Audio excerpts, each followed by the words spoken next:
All right, it's a hot topic, school dress code. After the St. Johns County School District overhauled its policy last year, some parents tell News4Jax their students are still receiving unfair violations. Other parents tell us they've seen a marked improvement at some schools with how administrators impose the rules for what students can wear.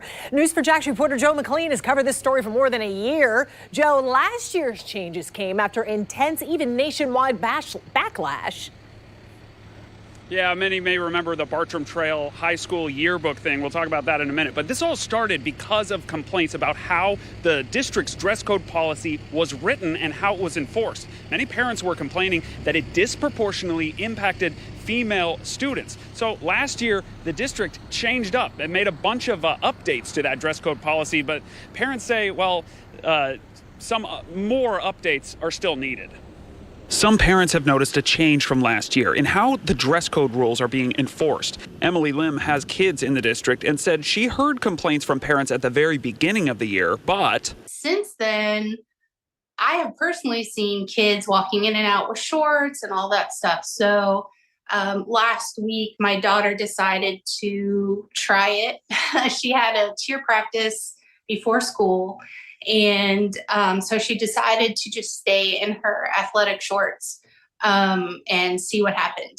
And it was fine. She didn't get dress coded. And Lim's daughter is not alone. I heard from several parents who say their children are left with a choice between testing the limits of the dress code rules to see what's acceptable and what's not, or to go to school in an uncomfortable outfit just to avoid a conflict.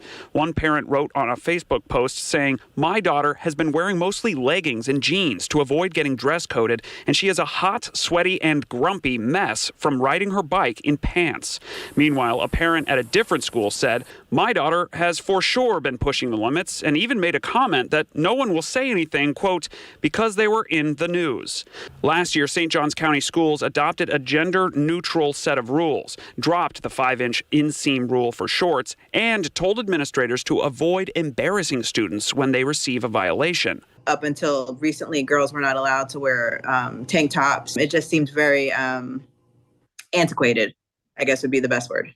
Complaints about the St. Johns County Schools dress code infamously came to a head in the spring of 2021 when the yearbook at Bartram Trail High School featured digitally altered photos of at least 80 students to make their outfits appear more modest.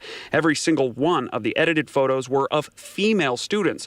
But even before that controversy, a series of reports about unfair female dress code enforcement had spurred an ongoing federal Title IX investigation by the Department of Education's Office for Civil Rights. There's still work to do because there are still students that are, not able to go to school in weather appropriate clothing or age appropriate clothing. And I just don't feel like that's acceptable. We did ask the district for the number of dress code violations that have been handed out so far this year, but we weren't able to get a hold of that information in time for this broadcast. Reporting live, I'm Joe McLean, Channel 4, the local station.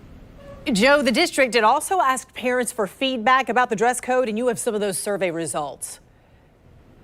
Yeah, parents will remember last year getting this survey. It asked parents a series of questions about how they viewed different aspects of the dress code policy, what they wanted to see changed. One noticeable result, I want to bring up the prompt. It said clothing, this was a prompt given to parents, clothing must cover areas from one armpit to the other armpit down to 5 inches in length on the upper thigh. Tops must have shoulder straps and be long enough to adequately cover the waistline and not expose midriff. Now, this was a big question, but the result was pretty stunning. 88% of survey takers either agreed or strongly agreed with that. 12% were against it. That's out of more than 10,000 results. Back to you. All right, Joe McLean reporting live for us. Joe, thank you.